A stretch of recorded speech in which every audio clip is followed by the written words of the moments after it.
बड़चना विजु जनता दल तरफ चंडीखोल विजु कल्याण मंडप ठारे संबोधना उत्सव। जाजपुर जिला अंतर्गत बड़चना थाना निकटवर्ती चंडीखोल स्थित विजु कल्याण मंडप ठारे बड़चना निर्वाचन मंडली विजु जनता दलर नूतन सभापति ब्लॉक परामर्शदाता कमिटर सदस्य ब्लॉक विजु जनता दल कमिटर सदस्य और समस्त पंचायत सभापति तथा वरिष्ठ विजु प्रेमी मानू आज कैप्टेन राज नारायण महापात्र नेतृत्व में संबोधना दि जाइथिला। ଏହି କାର୍ଯ୍ୟକ୍ରମରେ ବଡ଼ଚଣା ବିଜୁ ଜନତା ଦଳର ସଭାପତି ତାପସ ରାୟଙ୍କ ସଭାପତିତ୍ୱରେ ମୁଖ୍ୟ ଅତିଥି ଭାବରେ ଯାଜପୁରର ପୂର୍ବତନ ସାଂସଦ ଶର୍ମିଷ୍ଠା ସେଠୀ ଯୋଗ ଦେଇଥିବା ବେଳେ ଅନ୍ୟମାନଙ୍କ ମଧ୍ୟରେ ଉପସ୍ଥିତ ଥିଲେ ଯାଜପୁର ଜିଲ୍ଲା ସଭାପତି ସରୋଜ ମହାପାତ୍ର, ଯାଜପୁର ଜିଲ୍ଲା ପରିଷଦ ଉପାଧ୍ୟକ୍ଷ ଗଣେଶ୍ୱର ବରାଳ, ପୂର୍ବତନ ଜିଲ୍ଲା ପରିଷଦ 18 ନମ୍ବରର ଅମର ମହାନ୍ତି, କଲ୍ୟାଣଗିରି ପଞ୍ଚାୟତର ସରପଞ୍ଚ ଜ୍ଞାନରଞ୍ଜନ ସାହୁ, ସୀମନ୍ତିନୀ ଜେନା, पहेली नंद, कैलाश चंद्र राउत, भाग्यधर मल्लिक, इतिश्री सामल, मानगोविंद सेठी, शुक्रमुनि पुती, निरंजन विश्वाल प्रमुख जोगदे राज्य सरकार विफलता विषय कही। बड़चना माटी हेउछि अहिंसा माटी। एठी माटी खणी खादान को बिक्री कर खाउछंती। ओडिया अस्मिता आज असम्मानित,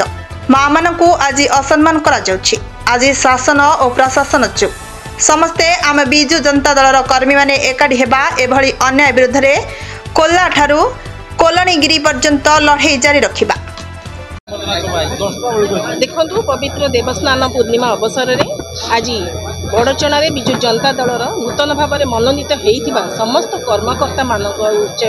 उद्देश्य रे गोटे संबोधना सभा आयोजित कराइछि। एटा संबोधना सभा जदियो किंतु एटा मु भाबुछि एटा दायित्वर सभा आमर एटा गोटे प्रयास करा जाइछि जे विजु जनता दल को बड़चना रे अधिक सुसंगठित करबा एवं सुदृढ़ करबा उद्देश्य एटा करा जाइछि। तत् सहित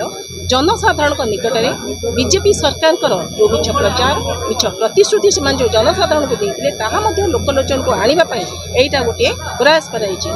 एटा गोटे प्रथम स्टेप नियाइछि, प्रथम पदक्षेप नियाइछि जहा कि आगामी दिन में आउरी चालू रहिबो एवं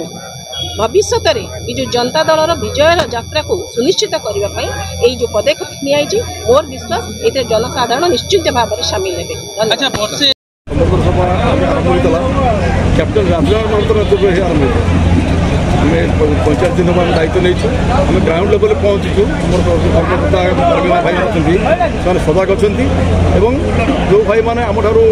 डिस्टेंस मेंटेन कर निश्चय पहुँचू समस्त को लेकिन आम कार्यक्रम चालू रखी और जो डबल सरकार चली सारा ओडिशा बड़चना जो ये मानने विधायक अच्छा जो माटी पुनार निर्वाचन जीति से माटी मोर माकड़ा बाली पूरा लुटि नहीं गला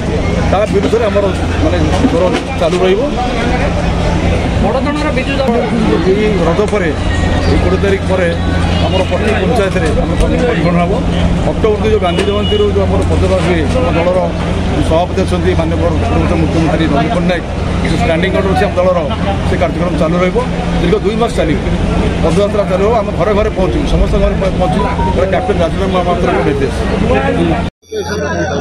निश्चित भाव में बड़चना विजु जनता दल को आहरी प्रयासशील करने बड़चना विजु जनता दल केमती ओडिशा नंबर 1 हम से प्रयास आज आम समस्त नूतन कर्मकर्ता संबर्धना कलु और ये जो आसूची आगे जो रेनी सीजन आस प्रति पंचायत रे बैठक बसो और निश्चित भाव में आम कही अक्टोबर 2 गांधी जयंती आप यार प्रयास फल पाइबे। जाजपुर बड़चना रश्मिरंजन विश्वाल रिपोर्ट प्रतीक्षा न्यूज।